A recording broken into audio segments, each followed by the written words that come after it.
Daniel and I went to school. It was on Monday, April 23rd. And we'd got home from our math class. And we were eating lunch. And Daniel and Josiah, they started wrestling. They went into the other room. And I could hear them. And my grandma, she went back there to try to, get them to stop. And she started calling me urgently. And I went in there, and Daniel was on the floor.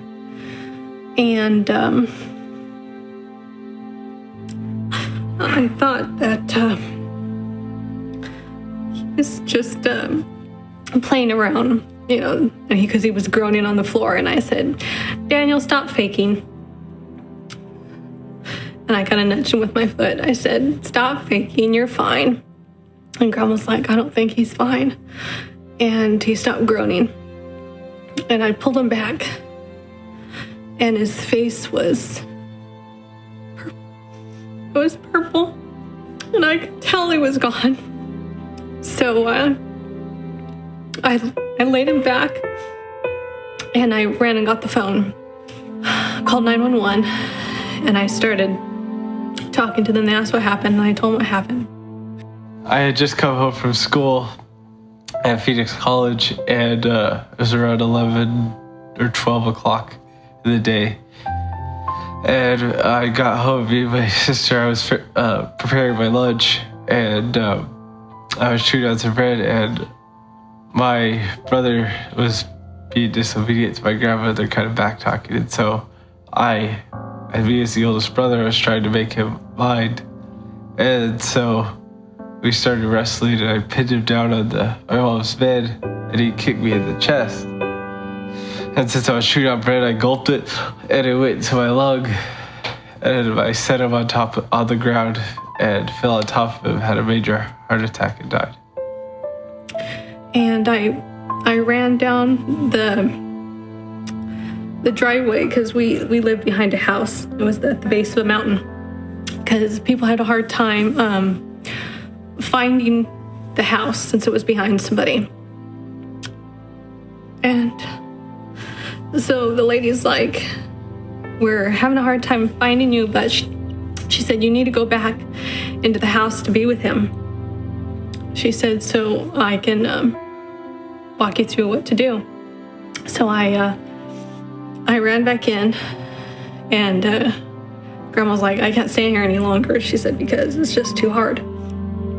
And so the lady was like, check his mouth and try doing CPR. And I didn't know what I was doing. I just was trying to do what she told me to do. And because I didn't know how to do CPR. And I said, his face is black. I said, he's gone. And he's like, just stay with him. We're trying to find you guys. Just keep pressing on his stomach. That way it circulates the oxygen to the rest of his organs. But I know now I didn't press hard enough to really do anything. It was too light. Because now that I've taken a CPR class, I realize you have to press a lot harder. So he was dead about 15 minutes, and until I stayed with him until finally the paramedics came, and they were in there, and there was this one paramedic in particular, and he was a Christian, because he heard me and Grandma in the other room. We were just praying loud and screaming, Lord, please touch him. And he would keep coming out. He's like, just keep praying. Just keep praying. When we got there on scene, immediately, like I said, you can see that it was a Christian family, and the family was praying. And to me, that hit my heart. That was like, okay, I know this family knows God, because the way they were praying, it was adamantly, it was wholeheartedly, it was everything they got. It was literally calling out to God for their loved one. And they were praying. And I never will ever step in between that. Even if it's my job has nothing. That prayer supersedes my job every day, all day. So that's the reason why I told the family, pray. Just pray. Don't stop praying. But I remember one of the family members, she looked at me and she was like, yeah, I know what prayer is. And I know what prayer can do. So just pray. He thought, we don't have a pulse yet. Just keep praying. And so we kept praying. And they said they shocked him 16 times before they finally got a pulse.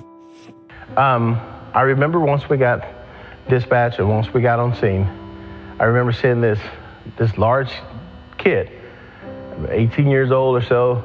His face was blue, his lips were blue, and that medically, that's what we call cyanotic, meaning that there's no blood circulation, there's no flow of blood in the face or in the body.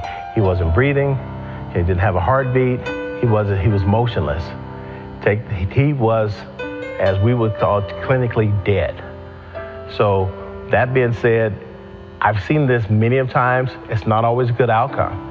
And a lot of times, like I said, a lot of times we don't know the outcome. We don't see the outcome. Once we get them to the hospital, we don't know if the hospital immediately terminate resuscitation efforts.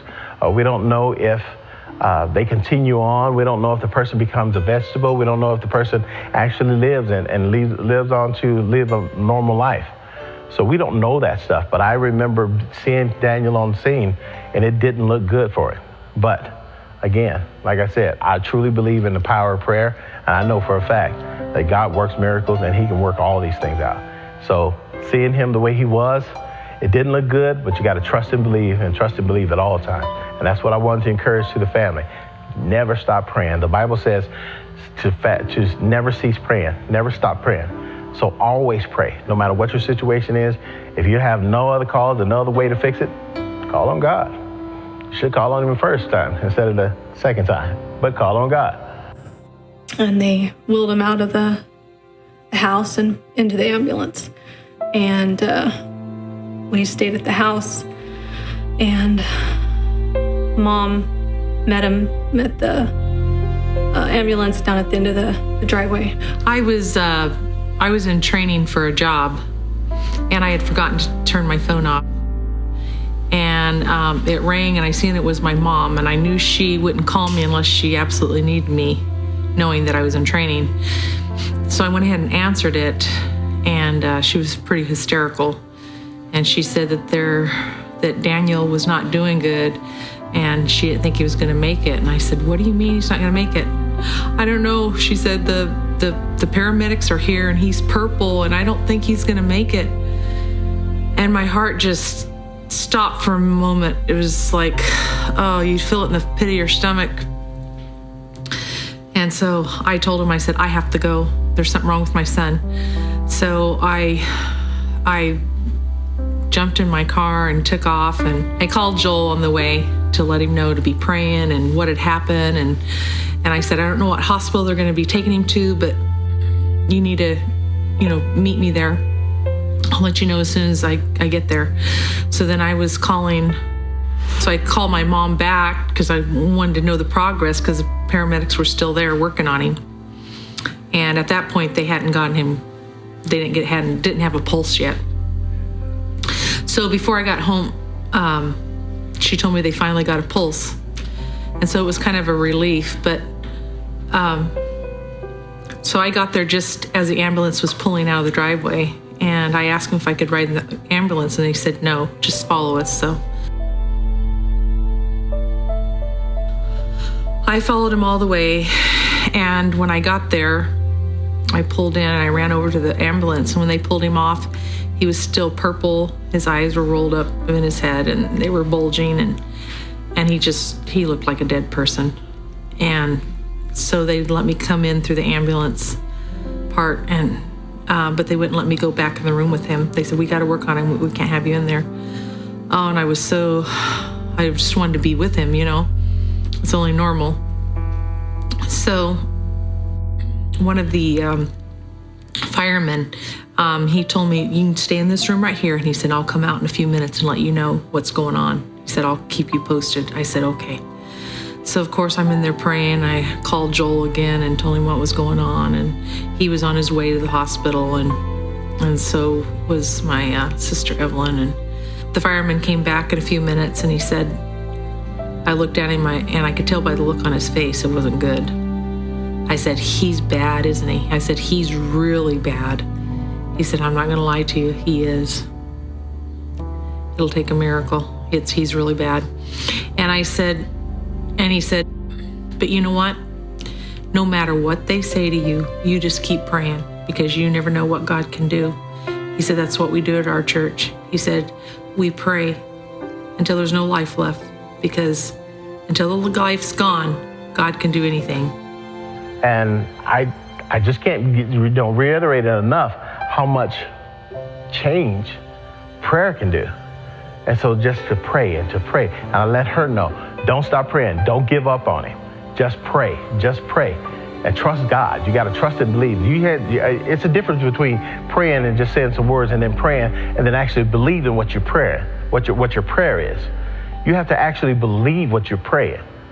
And it might not happen in your lifetime, but you have to believe what God has told you is going to happen, and you have to pray and continue to trust and believe. Well, no matter what you see, trust God that it's going to be all right. And that just kind of helped. It was like the Lord, let him say that to me to give me a little faith. So that's what I did. And then I got a call that they were out. They went ahead and took me to the waiting room. And just as I got in the waiting room, Evelyn came, and then my sister Evelyn, and then Joel came. So do you remember when you got to the hospital? It was just me, you, and Evelyn? I remember getting the phone call, and when you get a phone call and your son's going through something like this, a lot of things are racing through your mind. But you get to the hospital, and I just remember you see your son laying there hooked up to machines, and you're, as a parent, you're kind of in a fog and kind of in a daze for a little while, because it's hard to believe this is happening to your child. But I think what's extraordinary about a Christian, a son or daughter of God, is that faith kicks in. And I can remember going home and,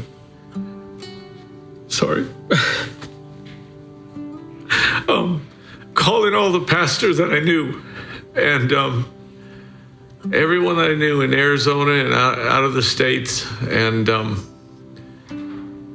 I think when you're going through something like this as a family, you see churches pull together, you see family and friends come, and during those several days when he was in that critical condition, the family and friends walking through the room, praying, and that was a beautiful moment, and I can remember we all went down to the chapel, and there was quite a few of us, and we just prayed for Daniel, and people were praying, of course, from the family, that there just be a peace, and you can feel that.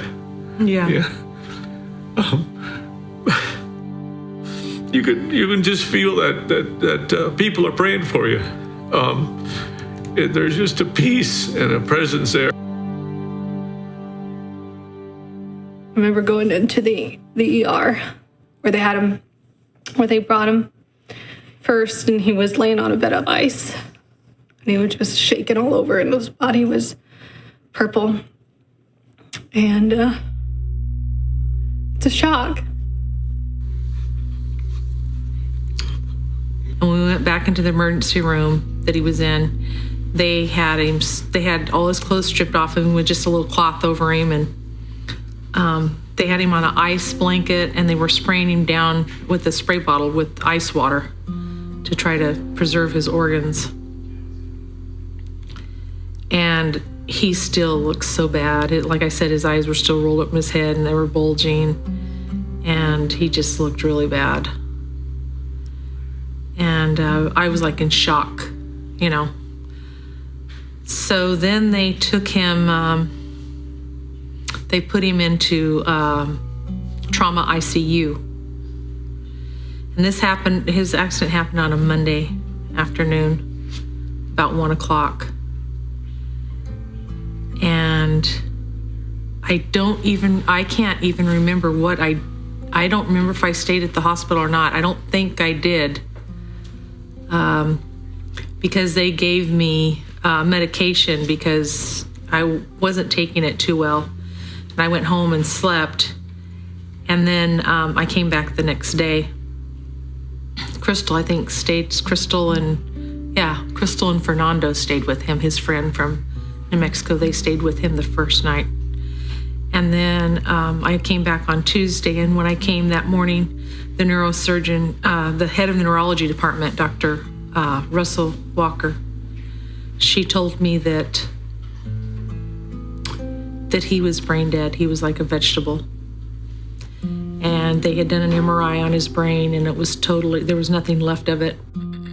His EEGs, he had no brain waves, no nothing, no activity. And she told me that they would unplug him within 72 hours and just let him die. There was nothing more they could do. Well, it was pretty hard on me. They gave me some more nerve medication, and my cousins were pushing me around in a wheelchair all day. I couldn't even walk.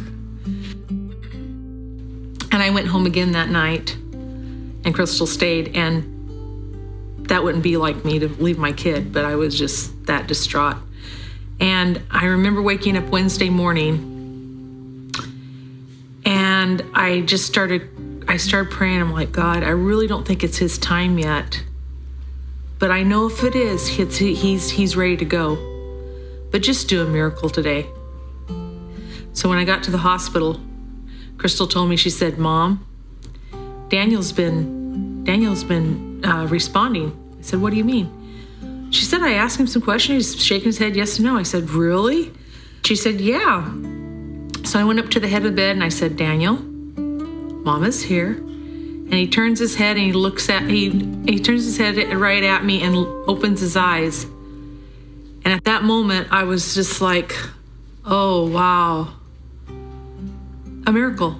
There was no way he should have ever been able to do that. And I said, Daniel, you want Mama to hold you? And he shook his head yes. And I just started bawling. I just started really crying. But it was at that moment that God gave me a revelation.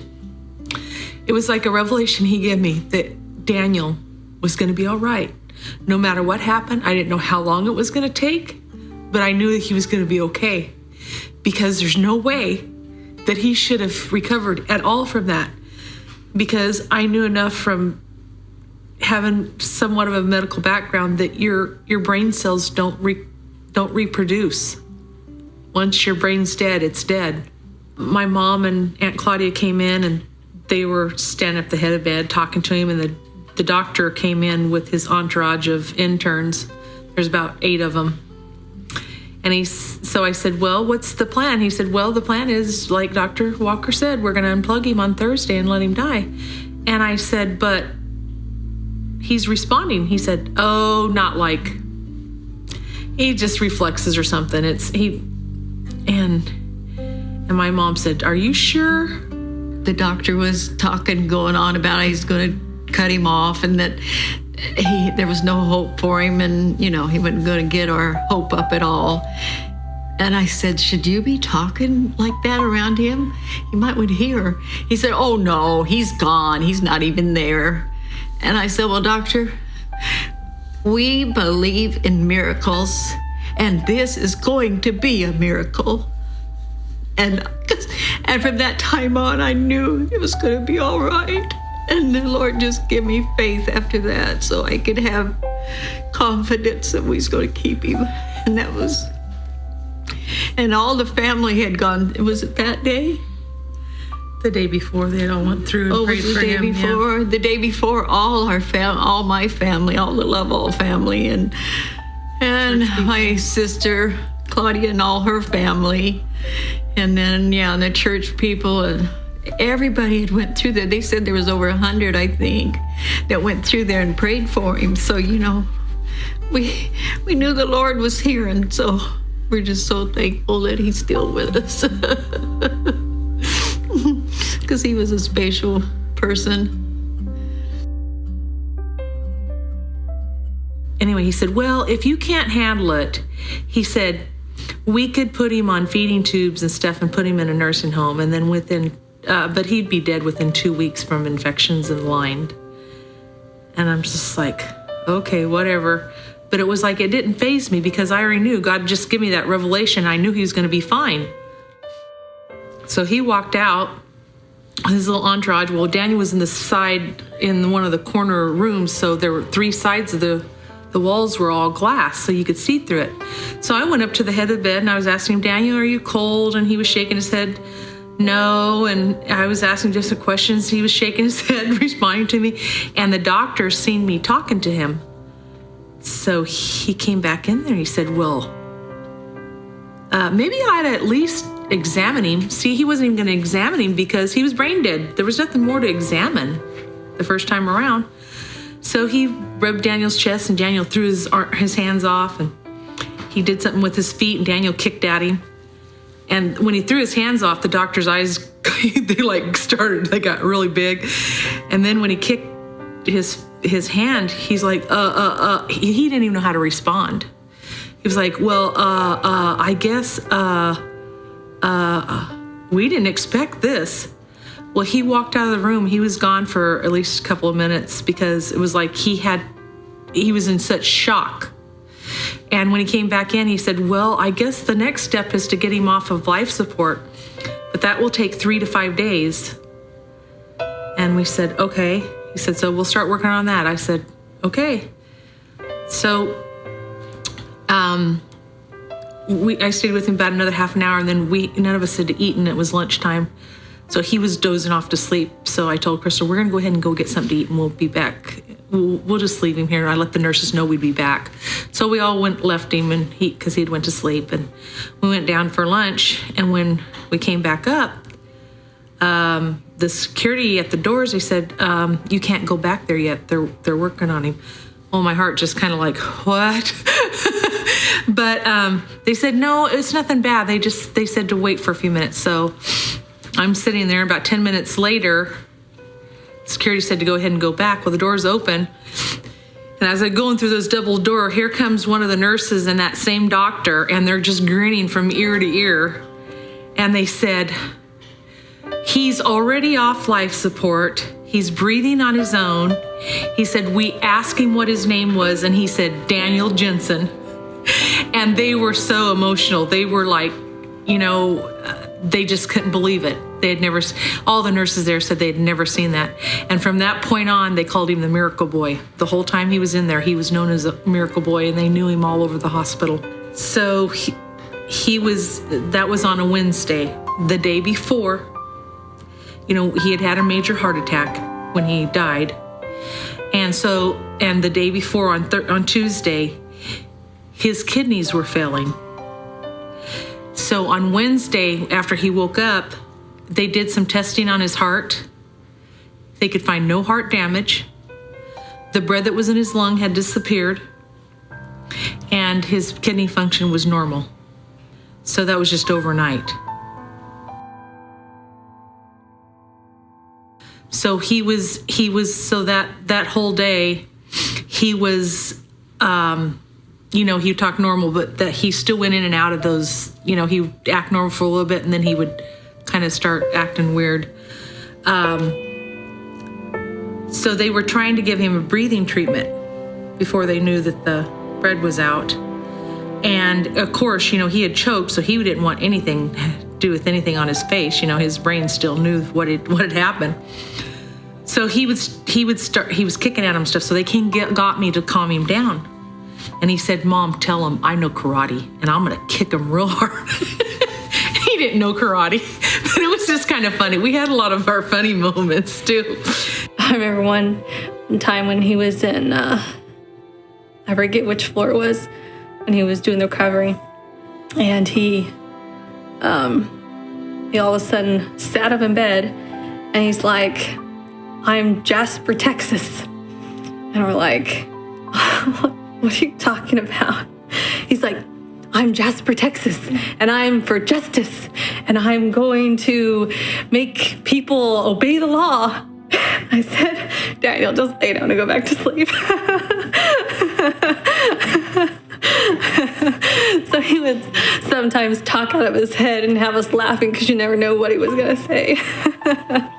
But all day long, every time they'd go to do something to him, he would start fighting them. So they'd come get me to calm him down. It would take me a little while to get him calmed down and convince him, you know. And by the end of the day, I was just so tired. And I just felt like crying. I was just wore out, you know, from all the trauma and everything. And so they were going to get transport to come because it was going to move him to another floor. It was on Thursday. Yeah, the next day. Anyway, so he's laying in the bed and he's facing the wall, and I'm standing on the other side. I'm standing on his backside, and I just started praying, God, just give me the strength to get through this. Give me the strength to take care of him. I'm just so tired. I'm so tired. I just feel like crying. And all of a sudden, and I was just praying this within myself. I wasn't praying out loud. And all of a sudden, Daniel just rolled over and he looked at me. He said, Mom, don't worry about it. God promised me I'll be walking out of here. And just before, he'd been kind of just talking babble. And it was like God, so it was like through the whole experience, things like that would happen, that God would send my way to give me, you know, just strength and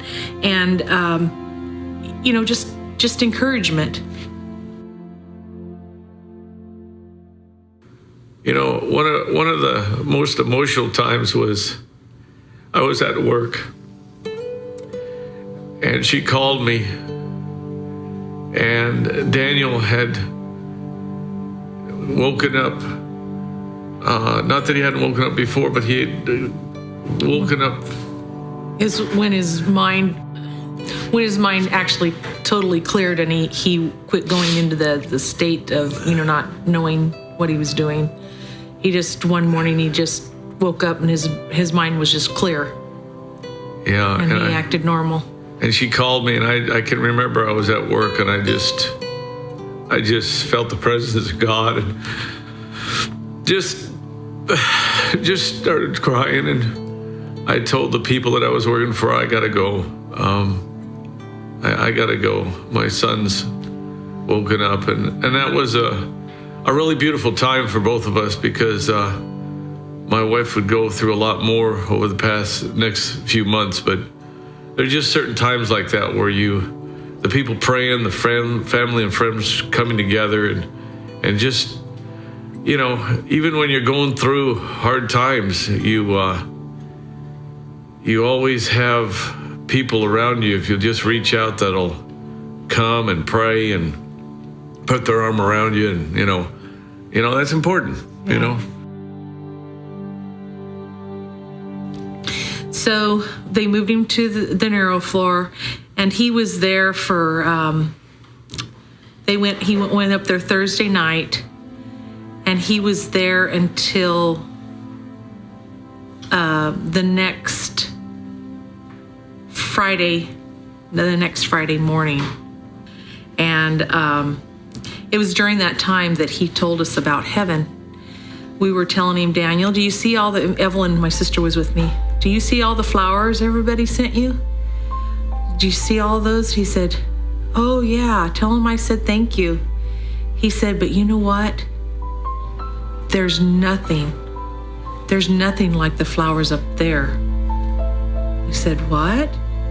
Oh, up there, heaven. He said, they're beautiful. And you could tell that he was like almost transported back there. You know what I mean? He was seeing it. He said, it's so beautiful. The colors are so bright. And then he would just sit there for a minute, and he started saying, the water, the water, the water. We said, what about the water, Daniel? He said it was like clear glass. It was so beautiful. And I said, Daniel, did you see Grandma and Grandpa Lovell? And he said, yes. I said, did they tell you that it wasn't your time yet? He said, yes.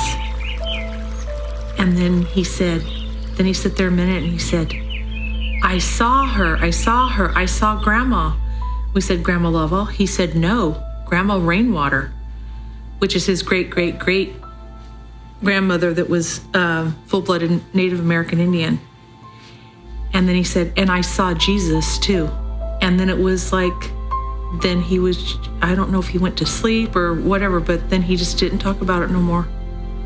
But it was just, it was just wonderful. I mean, you could tell when he was telling us about that he knew what he was talking about. And of course, he went through a lot of trials and stuff, and they couldn't get him up. He couldn't walk.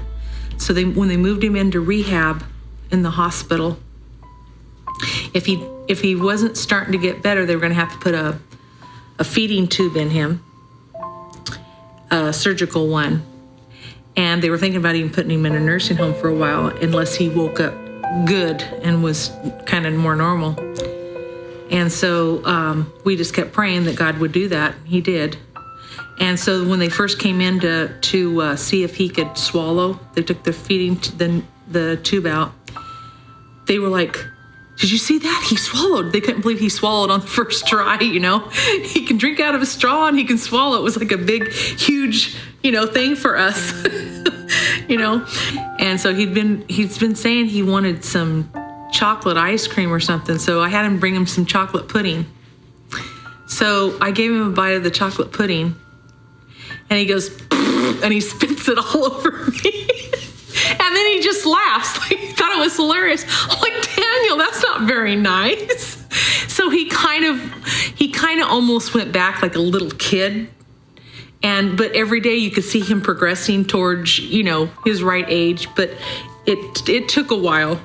But when he went into rehab that Saturday, they put him in on Friday, the rehab in hospital and Saturday they sent a psychologist to do a eval on him. And she started asking him questions. She said, okay, now we are going to ask you, we want you to start naming as many animals as you can within a minute. We're going to time you. So she said, okay, go. Well, you'd think he'd say dog, cat, chicken, something like that, barn animals or something. Oh, he starts naming all these exotic jaguar, starfish, all these different kind of tropical fishes. And she just looked at him like, you're supposed to have a brain injury. How do you know all this stuff? Anyway, so that was kind of different. So when they started his rehab on Monday, they took him into a room with other kids. He didn't know all of his ABCs. He didn't know all of his colors. He was basically legally blind because he could not see. He'd go to get something on a tray. He'd be going like this, and it was over here. And he couldn't walk. They tried to stand him up to walk, and his legs would just give out on him. So he was in rehab. He was in the hospital a total of 8 weeks. So for 6 weeks, he was in rehab. And during that time, they worked with him walking, and he had a schedule. He went to speech therapist and all that. And by the time he left, he knew all of his ABCs. He knew his colors again. He was reading. He was starting to read. He could do simple math up to, I think, division. And then, and he was able to walk with the walker without help. When we first started, it took 2 people to walk him with the walker because his legs would get out so much. So it came back to me when we were leaving the hospital. He walked ahead of us, and he was walking by himself. He had a walker, but he walked out of there like he told me he would. So after Daniel got out of the hospital, we took him to a neurologist, and he was able to bring up the first MRI that they had taken of his brain. And he explained to us that if you've seen any white on the brain, that signified brain damage. And so when he pulled up that first MRI, his whole brain was white. There was nothing left.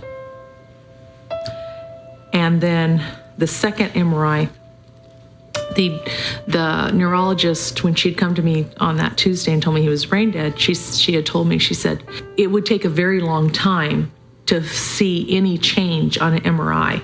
She said it would take a long time to see any change on an MRI. Well, they took that MRI on Monday. It was either Monday or Tuesday. And then they took another one on Thursday after he'd woke up.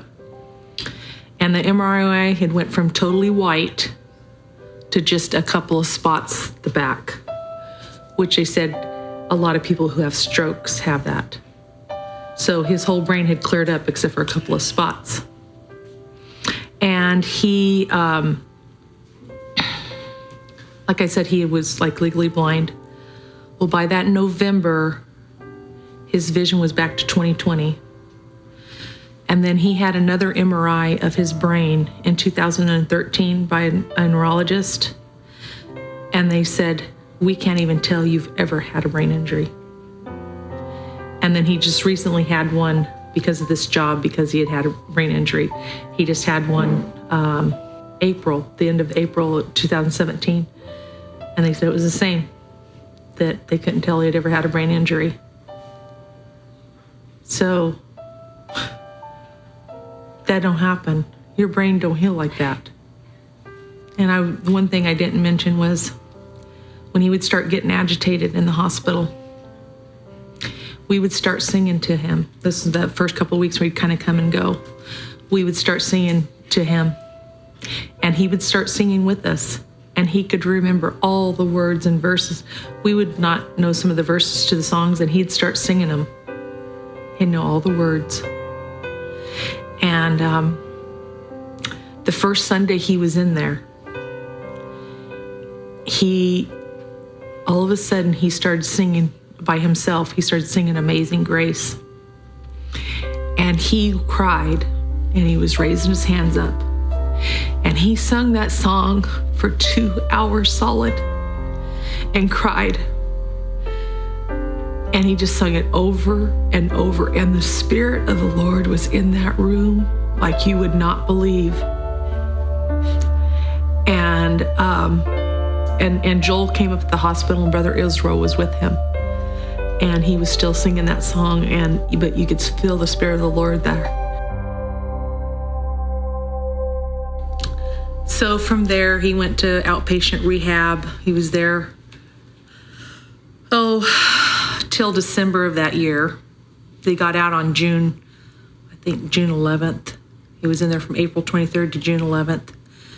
And then he went to outpatient rehab. He was there until December, and that's where Brenda worked with him, his therapist, and speech therapist. And every therapist I took him to, they said, he'd walk in there and they'd look at him, they're like, you're Daniel Jensen? We're like, yeah. They said, you look a whole lot better in real life than you do on paper. We expected you to look a whole lot worse. We're like, yeah, he did look a lot worse. And they were all just amazed. And his speech therapist there, she said, you know, what amazes me is, she said, people with these brain injuries like this, especially him being that long without oxygen, she said, we can teach him to walk again. We can teach him to read. We can teach him to write. She said, but their reasoning skills are never intact. This is the first patient we've seen with that bad of brain injury, and his reasoning is intact. They're like, that, you don't realize how amazing that is. That it's, you know, his reasoning skills are there. So everywhere we went, it was like a testimony to people. At physical therapy, I couldn't walk. And so I was still in a wheelchair, and so they worked really hard to get me my strength back. I couldn't squat at all, or I'd just fall down. So I was on I had a gait belt on me. And so I'd use the bars, I'd stand up and put my arms out to hold me, to gain my strength in my legs. And it was a lot of work. Dan came to me, I believe, walking with a walker. and was very weak. And so reading his chart, I thought he would present a lot different than how he presented. I thought he was moving and doing a lot better than I would have thought, although he was interesting in his presentation because he had a lot of weakness in both legs. I decided to talk to Dan and his family to get more details about what happened exactly at the time when he had the choking incident, and to find out that when he became unresponsive, he was on his back for some time with his legs underneath him. We thought that there might be some nerve damage to his legs because he had a lot of weakness in his legs, and that's what he struggled probably most with in his physical therapy sessions. Dan was very motivated, had tremendous family support. I got to interact with both Dan and all of his family members. A great deal of motivation and determination in what he did. He wanted to be able to walk again without the walker and be able to do the things he did before he was hospitalized. So those were a lot of his goals.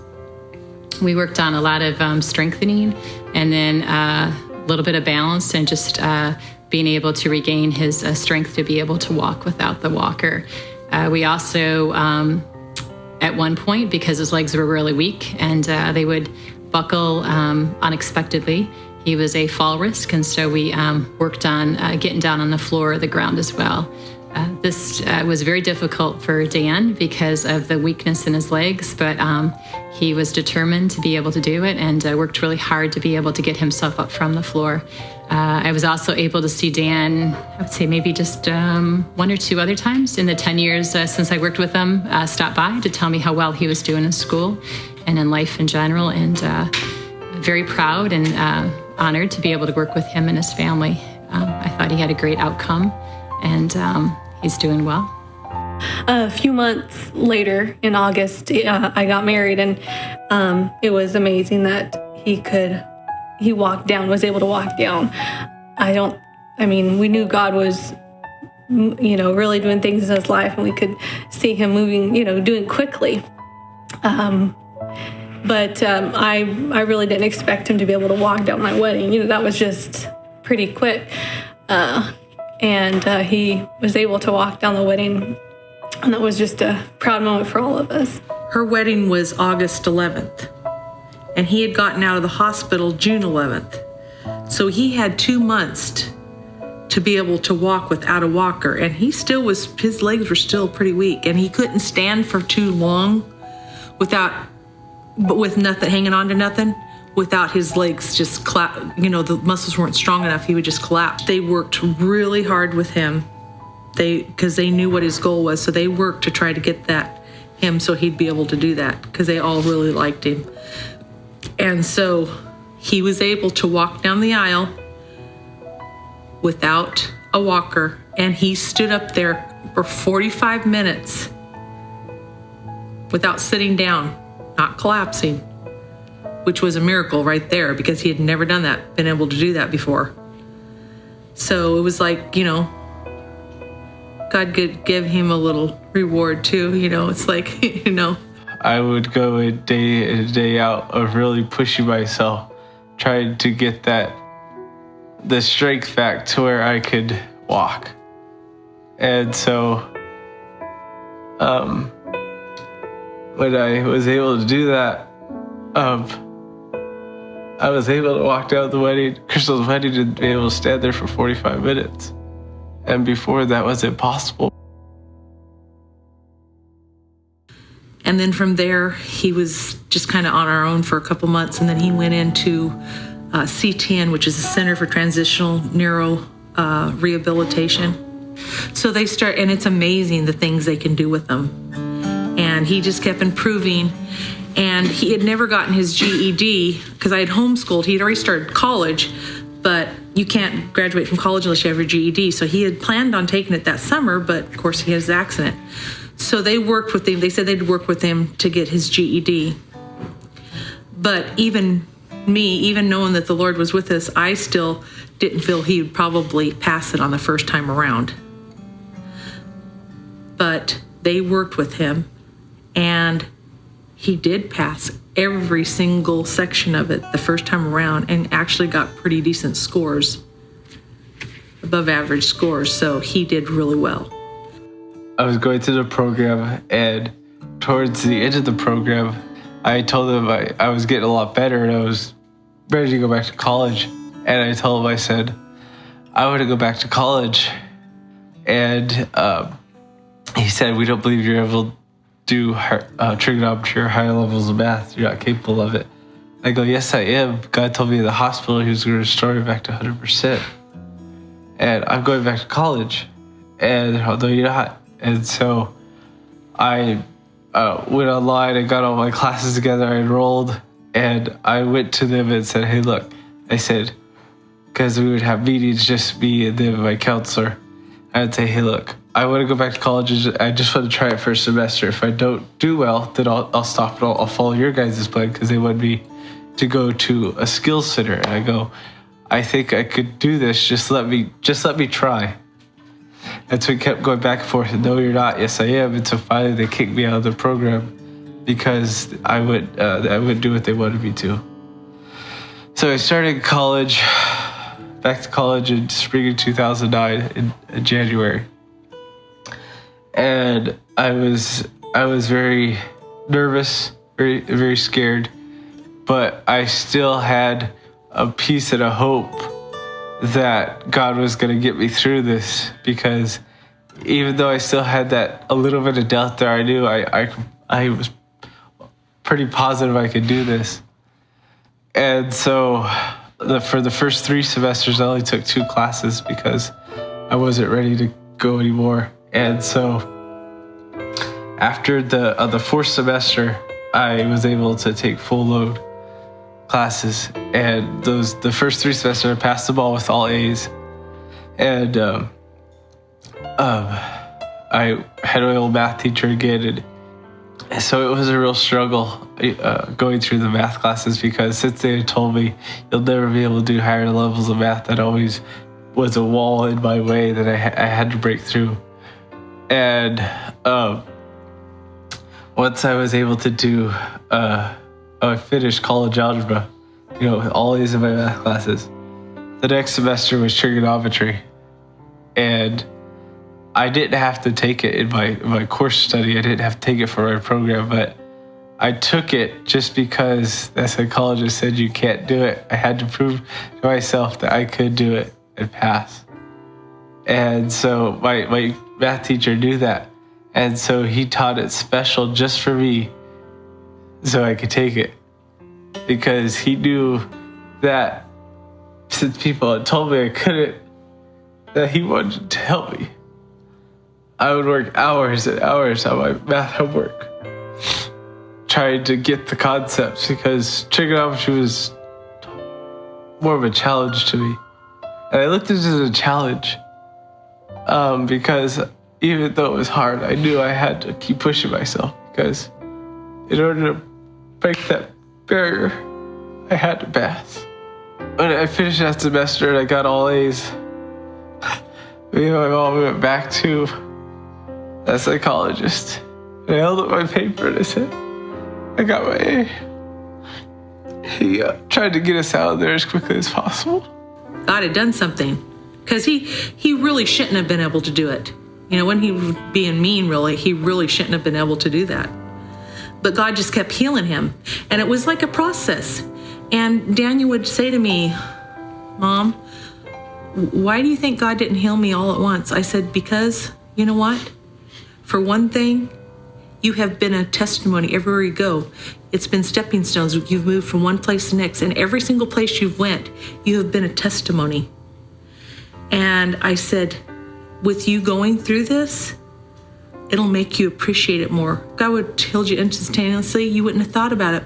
But now you know how big of a miracle it is.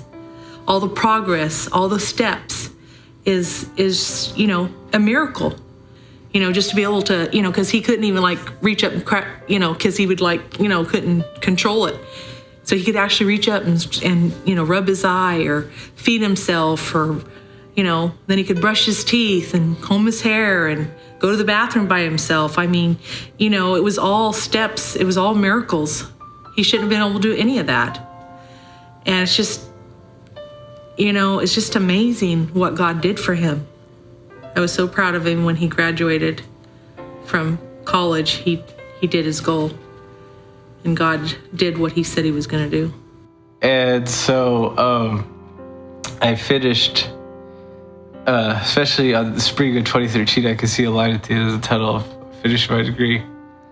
And so when I finished in December of 2013, I was heavily involved with like Phi Theta Kappa and Christian Club and also student council. And so it gave me an opportunity to share my testimony with people at the school, and also I'd share it in my classrooms. They'd have you come up to the front of the classroom and say, tell your name and what's something amazing in your life. So, hi, my name is Dan Jensen. I'm going for a business degree, and I died. And then, of course, they don't want to hear the story because no one has that kind of story in the classroom. And so it gave me an opportunity to share my story with the class. So I graduated in spring of 2013, a Bear Scholar, Phi Theta Kappa, and honors. And that was a great time for me because I was able to say, I did it. Brother Ram said prayer is the most powerful weapon we have. And you can have a little faith or a lot of faith, but as long as you have that little ounce of faith, I always encourage people, I've done this throughout my life as a minister, that when you go through things in your life, get your request out there and have people praying for you. And because you can, the more people praying, it's just you're bringing heaven down to earth. It's something that God has given us these weapons, and sometimes there's instant miracles. Sometimes it takes weeks or months, but maybe years. But God is going to answer. The church will never do anything. I mean, you can get bodies and you can get crowds, but the church will never have spiritual visitations and revivals without seasons of prayer and calling out in God. The supernatural manifestations of the Spirit of God, you can never substitute for just good teaching. You have to have the supernatural manifestations at time in your life and your family and the church, because that's what really encourages the body to just keep going and keep that hope and that faith alive. One of my favorite scriptures in the book of Romans, where Paul said, Abraham believed and it was imputed unto him for righteousness. So, when I was on my way to the house before I got there, when the ambulance left, it was like the Lord brought back to me all the times that when he was little, that this happened probably 7 or 8 times during his life. Total strangers would come up to me in the store, and sometimes they'd be crying and they would say, he's going to have a ministry when he gets older. God just spoke to me and said he's going to have a ministry.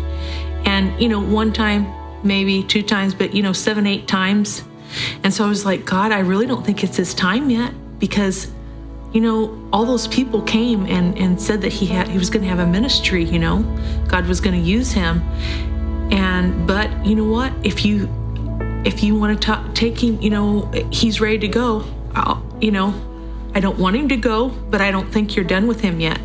So when I walked into that ER room and he was laying there, all these thoughts, I kind of had a comfort, because I really thought that God wasn't done with him, but yet as a mother standing there in the physical, and sometimes your faith ain't quite as high, in my brain I was saying, well, but my heart was like, that's my baby laying there. And I was just mainly in shock. I couldn't really feel a lot because he looked so bad. It was like I was in a nightmare. I just felt like I was kind of in a nightmare, and I just wanted to wake up. But it was like, but yet deep down, I had this feeling that God was going to take care of him, and even though I kept fighting with that back and forth, there's something deep down that I felt like God was going to do something. I just felt like he wasn't going to die, but I didn't know. I didn't know what God had planned, but it's not easy. It's very hard. It's like, I can actually identify with mothers that have lost their kids because I did lose him. He was brain dead. He was dead by all medical standards, and that same feeling you go through. It's not a feeling you ever want to go through again, that's for sure. But, our family became closer, and of course, Daniel and Josiah never fought ever again. They became best friends and buddies. They still are. And even some of the cousins, they were like, wow, yeah, we shouldn't fight the brothers, because you just don't know. You really don't. It was an adventure, but it was also seeing all the prayers of everybody kept us going because, just being in it's just, rough. And I always think back to Daniel, because that's kind of like an anchor too, because I know God's real, because I've seen it firsthand. I think what's really important is God never called us to do it by ourselves. When you're going through it, no matter what the tragedy is with your children, your husband, your wife, whoever it might be, get on the phone and start calling every pastor, every ministry that you can think of. And I know ours went viral because of the internet, and I heard testimonies later of people in Australia and England. I often tell people when Daniel gives his testimony, before I speak sometimes when I visit churches, I let him give his testimony. I often say that come and shake the hand of a miracle, because they wanted to harvest his organs.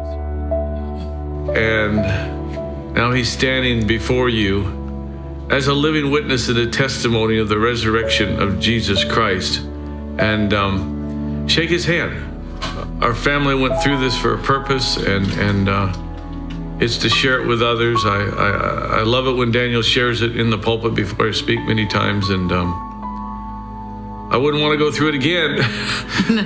but I'm just thankful when I look back. I mean, every time he tells it, I get teary-eyed and start weeping, because it's part of what God had the family go through, and it makes you closer. It does. So your life is never the same. Yeah. That was a big turning point in my life for me. It drew me a lot closer to God after my accident, because it made me realize that, he's the one in control. He can do whatever he wants, whenever he wants it, to whoever he wants. And you can't say, why are you doing this? I'm in charge, So that's really the only way you can live your life is do you either want to serve God and follow his plan, or turn away from his plan and maybe he'll take you home? Because there's only really two choices. Choose this day whom you will serve. And so I chose to serve God, and I'm happy to serve God the rest of my life. We had quite the experience, and the Lord was with us through the whole thing. We could have never made it through without the Lord. If you were to just meet me walking down the street, you wouldn't know that where God has brought me from, that he raised me from the dead. He helped me bring me back from the dead to where I was able to get my vision back, to be able to walk again,